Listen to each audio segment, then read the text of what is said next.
ఏసే పరిష్కారము అనుదిన Bible television కార్యక్రమం ప్రేక్షకులందరికీ యేసుక్రీస్తు వారి అత్యున్నతమైన నామమున వందనాలు. ప్రభువునందు ప్రియ దేవుని బిడ్డలారా, నేటి దినము పాస్టర్ కారుపాటి శ్యాన్సాగర్ గారి ద్వారా కీర్తనల గ్రంథములోని శ్రేష్టమైన భాగాలను ధ్యానం చేసుకుందాము. మీరందరూ బైబిల్తోనూ నోట్బుక్తోనూ సిద్ధపడి ఉంటే పాస్టర్ కారుపాటి శ్యాన్సాగర్ గారు ప్రార్థన చేసి ఈ దినపు వాక్య పరిచర్య చేస్తారు. ప్రభువునందు ప్రియమైన దేవుని బిడ్డలారా, ఈ రాత్రికాలపు వాక్య భాగమునకు ఆర్థిక సహకారం అందిస్తున్న వారు ఏలూరు లక్ష్మీవారపు పేట వాస్తవ్యులు మెకానిక్ గారు, బోడ ఆదాము గారు, బోడ రాజమ్మ గారు, ఎమేలమ్మ గారు మరియు కుటుంబ సభ్యులు బి కరుణాకర్, యేసురత్నం గారు. బోడ ఆదాము గారికి మరియు రాజమ్మ గారికి, ఎమేలమ్మ గారికి, కరుణాకర్, యేసురత్నం గారులకు ప్రత్యేక కృతజ్ఞతలు తెలియజేస్తున్నాం. దేవుడు వీరి కుటుంబంలో చేసిన మేలుల సందర్భంగా ఎపిసోడ్కి సహకారం ఇచ్చారు.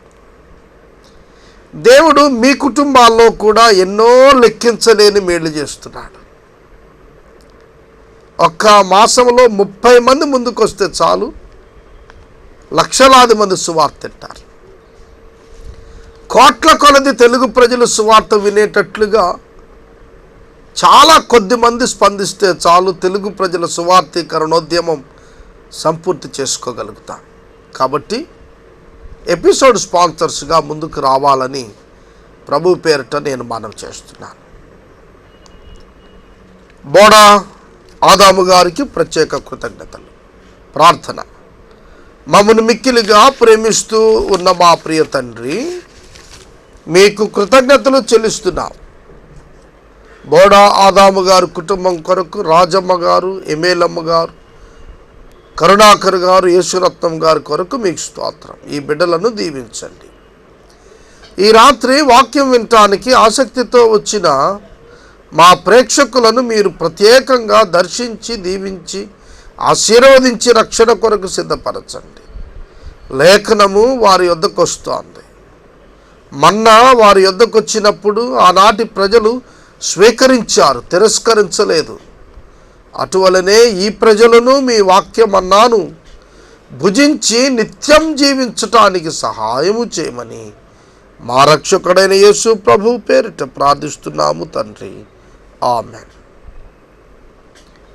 ప్రభువునందు ప్రియమైన దేవుని బిడ్డలారా, దయచేసి మీ పరిశుద్ధ బైబిల్ గ్రంథాన్ని తెరిచి 119వ కీర్తన, ఎజ్రా కీర్తన 119వ కీర్తన 14వ వచనం నుండి దయచేసి మీరు గమనించాలని మనం చేస్తున్నాను. ఇది 5వ వర్తమానం 119వ సంకీర్తనపై 176 వచనాలు. ఎంతకాలం పడుతుందో చూద్దాం. ఎపిసోడ్ స్పాన్సర్స్ ముందుకు వస్తే ఎంత కాలం బట్టినా ఏమీ నష్టం లేదు. కనుక మీ కుటుంబాలు ముందుకు రావాలి. వాక్యాన్ని చదువుకుందాం. గత రాత్రి నేను చదివి విడిచిపెట్టిన మాట 14వ వచనం. సర్వసంపదలు దొరికినట్లు నీ శాసనముల మార్గమును బట్టి నేను సంతోషించుచున్నాను. Present continuous tense. నేను సంతోషించాను, పాస్ట్ టెన్స్. నేను సంతోషిస్తాను, ఫ్యూచర్ టెన్స్. నేను సంతోషించుచున్నాను, ప్రజెంట్ కంటిన్యూస్ టెన్స్. ప్రజెంట్ టెన్స్లో మళ్ళా కంటిన్యూస్ టెన్స్, సంతోషించుతూనే ఉన్నాను. సోదరుడా, సోదరి, are you happy today or tonight?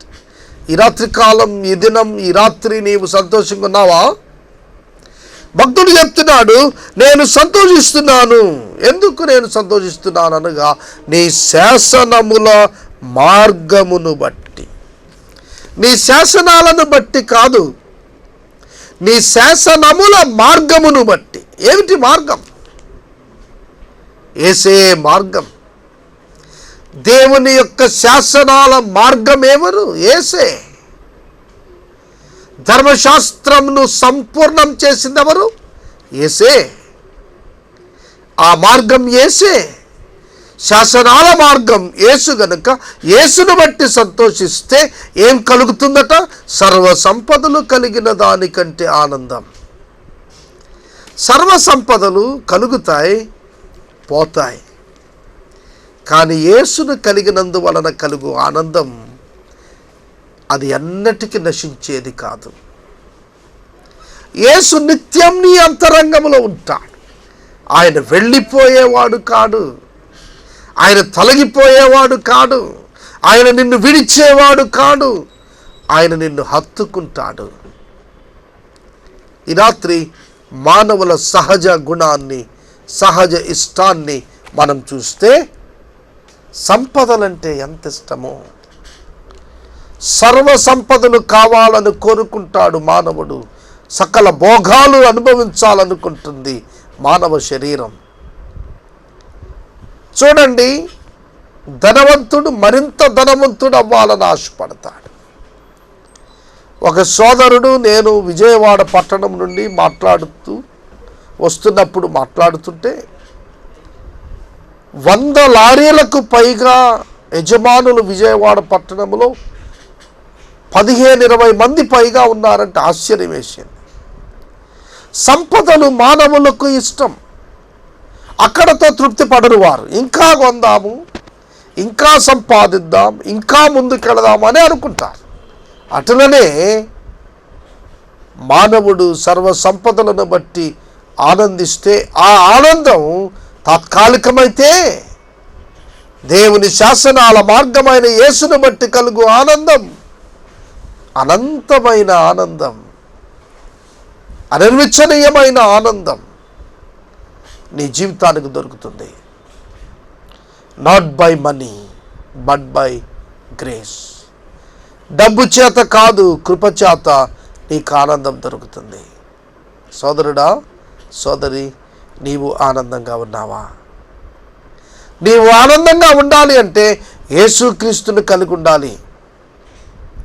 నీ దుఃఖ సమయాలలో సహితం నీ హృదయానందం నిలవాలి అంటే యేసును నీవు కలిగినందున మాత్రమే సాధ్యం. మరొక విధంగా సాగదు, మరొక విధంగా కుదరదు.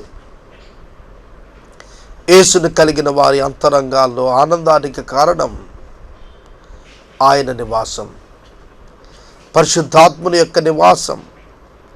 అందుకని అంటాడు, మహిమైశ్వర్యం దాచబడిందన్నాడు.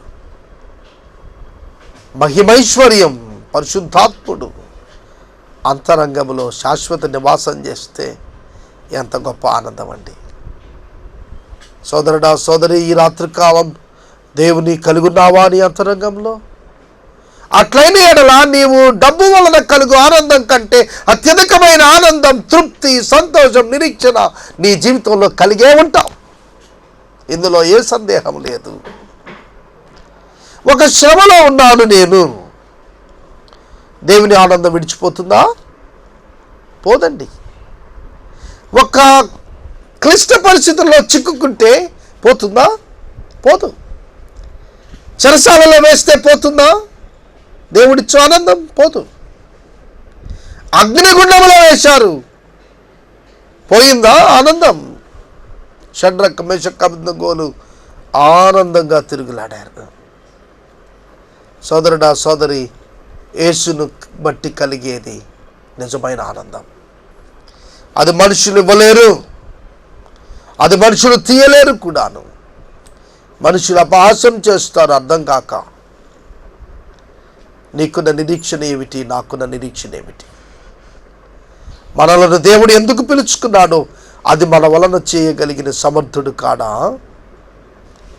ఆయన యందు విశ్వాసం ఉంచండి. ఆయన మీ జీవితాల పట్ల ఉన్నత కార్యాన్ని చేస్తున్నాడు. God is wonder working God. దేవుడు అద్భుతాలు చేసేటువంటి దేవుడు. సర్వ సంపదలు అద్భుతాలు చేయలేవు, కానీ దేవుడు అద్భుతం చేయగలుగుతాడు. మన జీవితాలకు చాలినటువంటి దేవుడు. వాక్యము దీనిని రుజువు పరుస్తోందండి. నీ ఆజ్ఞలను నేను ధ్యానించెదను, నీ త్రోవలను మన్నించెదను. చూడండి, నీ ఆజ్ఞలను నేను ధ్యానిస్తాను, నీ త్రోవలను నేను మన్నిస్తాను. ఆజ్ఞ, త్రోవ. ఆజ్ఞ ధ్యానం, త్రోవ మన్నన. ఆజ్ఞను ధ్యానించే కొద్దీ దేవుని త్రోవలను నీవు మన్నిస్తావంటే అంగీకరిస్తావు అని అర్థం. దేవుని మార్గాలు అంగీకరించడం సులభమా, కష్టమా? అబో, చాలా కష్టమండి. నీతిగా ఉండటం, లంచం తీసుకోకుండా జీవించటం చాలా కష్టమండి. మడిగట్టు కూర్చుంటే ఎవరండి మనకు సంపాదించి పెట్టేది? ఏదో దీపం ఉండగానే, వెలుగు ఉండగానే ఇల్లు చక్కబెట్టుకోమన్నారు కనుక ఏదో చిన్న చిన్నది తప్పులు చేస్తూ పోతే అవసరార్థం. ఏమిటి తప్పండి? ఇట్లా మాట్లాడతారు అనేక మంది. చాలా పొరపాటు. పరిశుద్ధ లేఖనం తెలియచేస్తుంది ఏమిటి? నీ ఆజ్ఞలను ధ్యానిస్తాను, నీ త్రోవలను మన్నిస్తాను. దేవుని ఆజ్ఞలను నీవు ధ్యానించినప్పుడు నీ అంతరంగంలో, నీ మనసులో గొప్ప అవగాహన కలుగుతుంది విషయాల పట్ల. ఆ గొప్ప అవగాహన దేవుని త్రోవలు విశాలత ఏమిటో నీకు అర్థమయ్యేట్టు చేస్తుంది.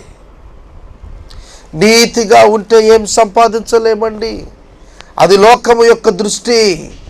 నీతిగా ఉంటే సంపాదించలేనిది ఏది లేదండి. ఇది దేవుని యొక్క దృష్టి. పరిశుద్ధంగా ఉంటే ఏమొస్తుంది? ఇది లోకము యొక్క దృష్టి. పరిశుద్ధంగా ఉంటే రానిది ఏమిటి అనేది దేవుని యొక్క దృష్టి.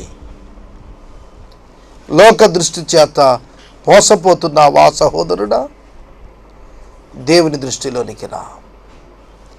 నీ పాపము నిన్ను పట్టుకుంటుంది, నీ పరిశుద్ధత నిన్ను కాపాడుతుంది. నీ పాపము నిన్ను మరణానికి ఈడుస్తుంది, నీ నీతి మరణము నుండి తప్పిస్తుంది. పాపము వలన కలుగు ప్రయోజకత్వానికి లోబడిపోతున్నావా? దేవుని నీతి వలన కలిగేటువంటి ఆధిక్యతలను బట్టి ఆనందించగలుగుతున్నావా? నిన్ను నీవే ప్రశ్నించుకో. ఆయన త్రోవలను మన్నిస్తావా? ఆయన త్రోవలు ఇటువంటివి. ఆయన త్రోవ సిలువ త్రోవ.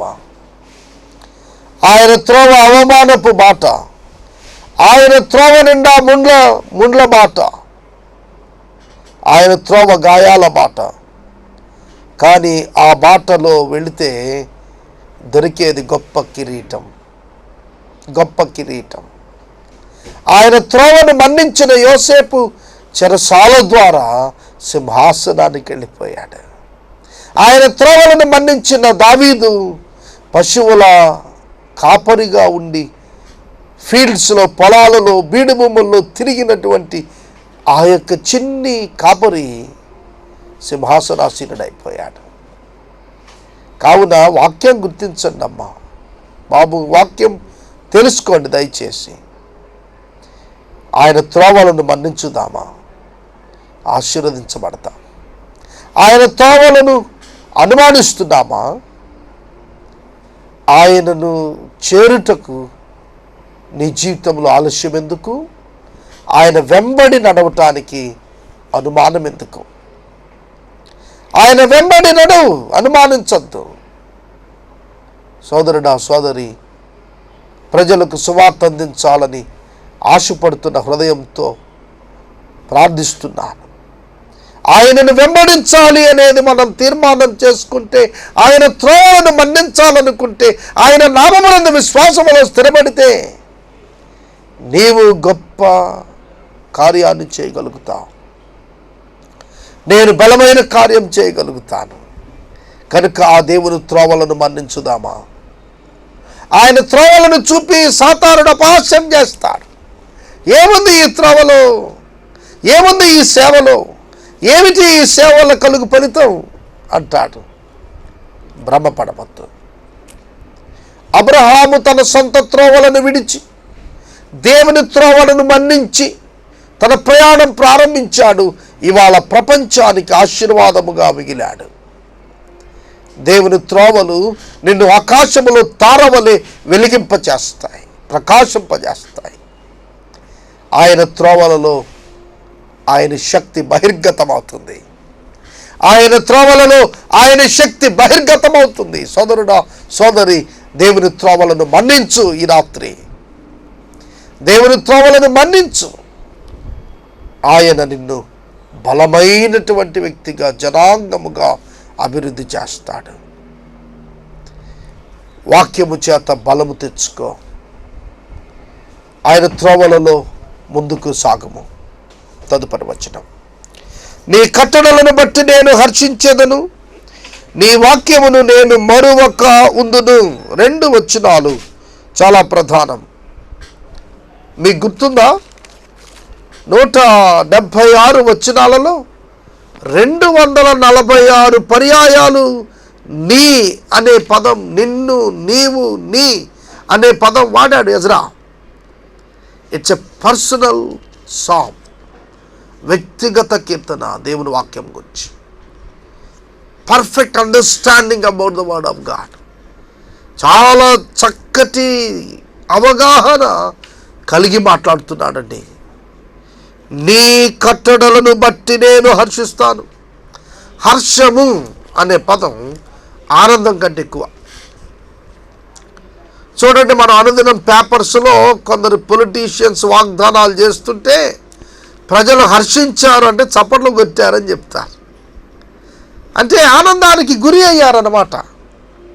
మరి నువ్వు హర్షించాలి అంటే ఒక ఆధారం ఏమిటంటే దేవుని కట్టడలు. దేవుని కట్టడలు నీవు హర్షించేటట్లు చేస్తాయి. దేవుని కట్టడ అంటే ఏంటి? కట్టడ అంటే ఏమిటి? ప్రియమైన దేవుని బిడ్డలారా, లిటరల్గా మీరు తీసుకోండి. కట్టడ అంటే ఒక విధంగా ఒక లిమిటేషన్స్, అంటే ఎట్లా వెళ్ళాలి, ఎట్లా వెళ్ళకూడదు అనేది నిర్దేశించేది. ఆయన కట్టడ దాటి వెళ్ళటానికి లేదు కనుక ఇదొక అడ్డు. దేవుడు అడ్డుపరిచిన విధానాలు నీ జీవితంలో నీవు గుర్తిస్తే నీవు చాలా హర్షిస్తావు. దేవుని యొక్క ప్రణాళిక బయలుపడుతుంది కట్టడలో. దేవుని ఉద్దేశాలు వెలికి వస్తాయి కట్టడలలో. నా కట్టడలు నేను వివరిస్తాను అంటాడు. అంటే నీవెట్లా నడవాలో, ఎట్లా నడవకూడదో నేను చెప్తాను. దేవుడు అనంత జ్ఞాని అని మీకు తెలుసు కదండి. ఆ అనంత జ్ఞాని సలహా కోసం ఎప్పుడైనా వెళ్ళారా? ఆ అనంత జ్ఞాని మిమ్మల్ని తన మార్గంలో నడుపుతాడనే విశ్వాసంతో ఆయన చేరారా? చేరండి ఈనాటికైనా. ఆ గొప్ప జ్ఞాని అయిన ప్రభువు నందుకు వద్దాం. నీ కట్టడలను బట్టి నేను హర్షిస్తానయ్యా, నీ వాక్యాన్ని నేను మరువక ఉంటాను. నీ వాక్యమును నేను మరువక యుందును. ఈ మాట చాలా ప్రాముఖ్యమైన మాట. దేవుని వాక్యం మరువక ఉందును. ఎవరైతే దేవుని వాక్యాన్ని మరువక ఉంటారో అంటే అభ్యాసం చేస్తారో, కంఠత చేస్తారో, ధ్యానిస్తారో, జీవితంలో భాగంగా చేసుకుని అనుసరిస్తారో వారు దీవించబడతారు. నీ వాక్యములను నేను మరువక ఉందును. దేవుని వాక్యాలు మర్చిపోతున్నారా? దేవుని వాక్యములో దేవుని వాగ్దానాలు గుప్తమై ఉన్నాయి. దేవుని వాక్యములో ఆయన అద్భుత స్వరం వినబడుతోంది. దేవుని యొక్క వాక్యములో నీ భవిష్యత్తు కనిపిస్తోంది. దేవుని వాక్యములో నీ సంభవాలకు జరిగేటువంటి జవాబులు కనిపిస్తున్నాయి. నువ్వెక్కడికో వెళ్ళక్కర్లేదు.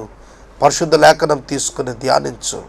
నీ జీవిత సమస్యలు తేట తెల్లముగా కనపడి పరిష్కారము చూపించగలిగిన అద్భుత శక్తి దైవ వాక్యములో ఉంది.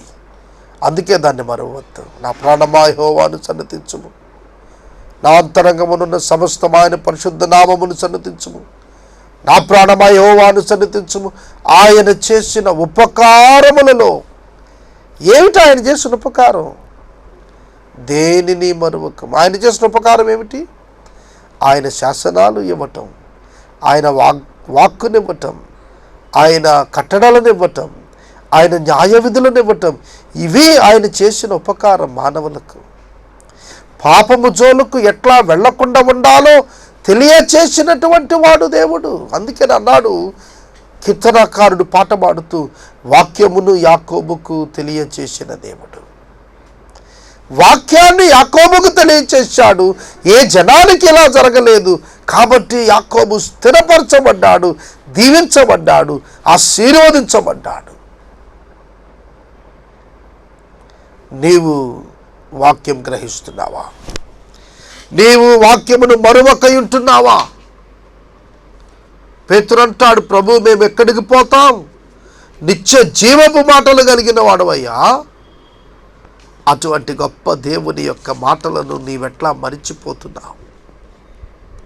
నీవెట్లా మరుస్తున్నావు? భారతదేశానికి మిషనరీగా వచ్చిన అపోస్తలుడు తోమా భక్తుడు యేసుక్రీస్తు ప్రభువు మరణానంతరం పునరుద్ధరణై ప్రత్యక్షమైనప్పుడు యేసు యొక్క మాటలు మర్చిపోయాడు. యేసుతో తాను పలికిన మాటలు కూడా మర్చిపోయాడు. ఆయన కొరకు ప్రాణము పెట్టుటకు వెళ్ళుదము రమ్మన్నాడు తోమా గారు. అలాంటి తోమా యేసయ్య చెప్పిన మాటలు నమ్మక ఆయన చేతి గాయాలలో చేత్తో తడిమి, వేలుతో తడిమి, ప్రక్కటెముకలో చేయబడిన గాయమును తాకితే గాని నమ్మనన్నాడు. ఎందుకు నమ్మనన్నాడు? మరిచిపోయాడు. వాక్యాన్ని నమ్మకపోతే మర్చిపోతావు. వాక్యం నువ్వు నమ్మితే నువ్వు మరువలేవు.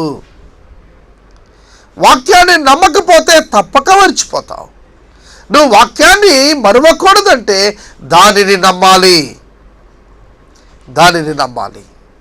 ఈ దినం ప్రార్థించావా? ఉదయం లేచింది మొదలు ఇప్పటి వరకు ఒకసారైనా మోకాళ్ళు వేసి ప్రభువా అని పిలిచి ప్రార్థన చేశావా? నువ్వు ప్రార్థించకపోతే ఏం మర్చిపోయినట్టు తెలుసా? ప్రార్థించమని దేవుడు చెప్పిన దానిని నువ్వు మర్చిపోయావు. కాబట్టి నీ జీవితంలో ఈ దినం భిన్నంగా ఉంది. సోదరుడా, సోదరి, వాక్యమును నేను మరువక ఉందును. ఎన్ని అడ్వాంటేజెస్ అంటారు, ఎన్ని దీవెనలు, ఎన్ని ఎన్ని ప్రయోజనాలండి వాక్యం జ్ఞాపకం ఉంచుకోవటం వలన, వాక్యము జ్ఞప్తికి ఉండటం వలన. నీవు నడవవలసిన త్రోవ ఏమిటో నీ కనుల ఎదుట ప్రత్యక్షంగా కనబడుతుంది. ప్రత్యక్షంగా కనబడుతుంది, అందులో సందేహం లేదు. నీ ఎదుట ఉంచబడిన మార్గం నీవెన్నుకున్నదా? దేవుడు నీ ఎదుట ఉంచిందా? ఏ మార్గంలో వెళుతున్నా? మంచి చెడును తెలివినిచ్చు వృక్షఫలపు మార్గమా? జీవవృక్ష ఫలపు మార్గమా? దేనివైపు సాగుతోంది నీ పయనం? దేనిపై ఉంది నీ దృష్టి ఈ రాత్రి? వాక్యంపై ఉందా? దానిని మరువలేవు. దావీదు కీర్తనాకారుడు వాక్యాన్ని గురించి మాట్లాడుతూ జుట్టు తేనె ధారల వంటిదని జ్ఞాపకం ఉంచుకున్నాడండి. కొవ్వు మెదడు దొరికినట్లుంది అనుభవం అని జ్ఞాపకం ఉంచుకున్నాడండి. మంచి గోధుమల పంటతో తృప్తినిచ్చినట్టుగా ఉందని జ్ఞాపకం ఉంచుకున్నాడండి. ఈ రాత్రి మీ అనుభవం ఏమిటి? నా అనుభవం ఏమిటి?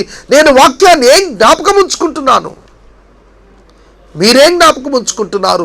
మీరు జ్ఞాపకం ఉంచుకుంటే మీరు ఏమని వాక్యాన్ని గురించి చెప్పగలుగుతారు? 2200 ఎపిసోడ్స్ దగ్గరగా ప్రసారం చేసి వాక్యం చెప్తున్న నేను వాక్యాన్ని ఏమని గుర్తుపెట్టుకున్నాను? నా ప్రతి సమస్యకు జవాబని, నా ముందు నడక కొరకు మార్గమని, నేను ఆధారపడాల్సినటువంటి, నేను నిలబడాల్సినటువంటి స్థలం వాక్యమేనని ఎన్ని విధాలుగా నేను వాక్యాన్ని గుర్తుపెట్టుకున్నాను. మరి మీరెన్ని విధాలుగా వాక్యాన్ని గుర్తుపెట్టుకున్నారు? కేవలం ఇదొక ఆదివారం పూట తీసుకుని వెళ్ళి చదువుకునే వాక్యమనా? లేకపోతే ఏదో క్రైస్తవ మత గ్రంథంలో ఉన్నటువంటి వచనాలనా? పొరపాటు సుమా. వాక్యము గుర్తుపెట్టుకోండి. యోసేపు 17 సంవత్సరాలప్పుడు యాకోబు నుండి దూరం అయిపోయాడు. 13 సంవత్సరాలు వివిధ శ్రమలు అనుభవించి సింహాసనానికి వచ్చాడు. 30వ ఏట 110 సంవత్సరాలు తరువాత అతడు మరణించాడు. మరణించే ముందు అతడు చెప్పిన మాట, మీ దేవుడు మిమ్మల్ని తప్పక జ్ఞాపకం చేసుకుంటాడు. మీరు తిరిగి మీ దేశానికి వెళతారు. వెళ్ళేటప్పుడు నా ఎముకలు తీసుకొని పొండి. ఎట్లా జ్ఞాపకం ఉంది? ఇంచుమించుగా 90 సంవత్సరాలు జ్ఞాపకం పెట్టుకున్నాడు. దేవుని వాక్కు, దేవుని వాగ్దానం, దేవుని ఉద్దేశాలు, దేవుని చిత్తము యోసేపు బాల్యము నుండి ఒక వృద్ధుడయ్యే వరకు కూడా జ్ఞాపకానికి పెట్టుకున్నాడు. మీరేమని నేర్పిస్తారు? ఒక దినాన నేను ఒక సోదరుడికి హాస్పిటల్లో ఉండగా ప్రార్థన చేయడానికి వెళ్ళాను. అతడు మగతగా ఉన్నాడు. ఆ సమయంలో బెడ్ మీద అతని కుమారుడు పక్కన కూర్చొని ఉన్నాడు. ఆ పేషెంట్ మాట్లాడుతున్నాడు నాతో, నేను వాక్యం చెప్తున్నాను. సడన్గా ఆయన ఆ యవన కుమారుని పిలిచి చెప్పాడు, నాకు తెలుసు దేవుని వాక్యం, I'm remembering the word of God. నేను జ్ఞాపకం చేసుకుంటున్నాను వాక్యాన్ని. నా బాల్యము నుండి నా వృద్ధాప్యం వరకు, ఈనాటి వరకు నాకు తెలుసు ఈ వాక్యము.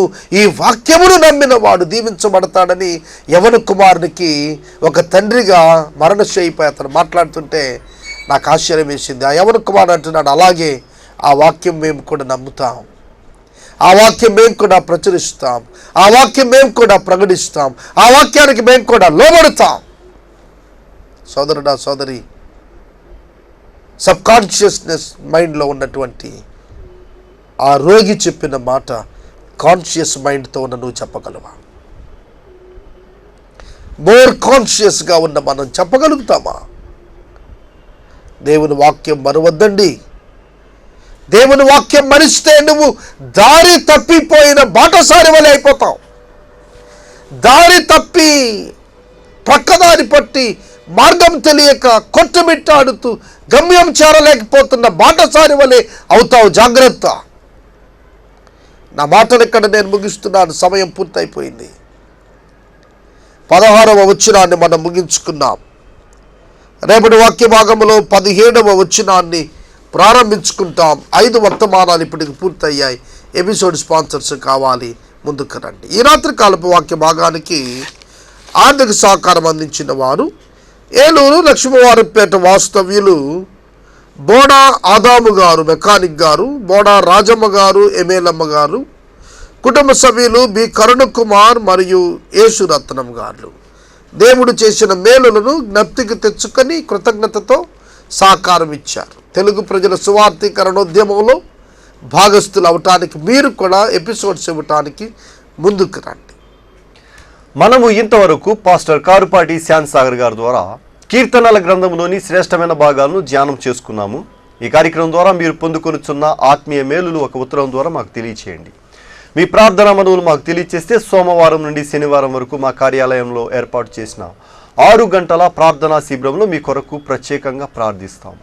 మీ కుటుంబ పక్షముగా ఒక ఎపిసోడ్ ప్రసారం చేయాలనుకునేవారు మాకు తెలియచేయండి. అలాగే ఈ కార్యక్రమానికి ప్రతి నెల 100 రూపాయలు కానీ, 50 రూపాయలు కానీ, 25 రూపాయలు కానీ ఆర్థిక సహకారం అందించాలనుకునేవారు మాకు తెలియచేస్తే మా సిబ్బంది మీ గృహాలను దర్శిస్తారు. ఏసే పరిష్కారము ప్రేక్షకులకు ఒక ప్రత్యేకమైన ఆహ్వానము. ఏలూరు పత్తేబాదాలోని వేదరాజు సినిమా హాలు ఎదుట ఉన్న గ్యాస్ గోడౌన్ ప్రక్కన పాస్టర్ కారుపాటి శాంతిసాగర్ గారి చేత నిర్వహింపబడుతూ ఉన్న బెరాకా ప్రార్థనా సహవాసానికి మిమ్మల్ని అందరినీ కూడా మేము ప్రేమపూర్వకంగా ఆహ్వానిస్తూ ఉన్నాము.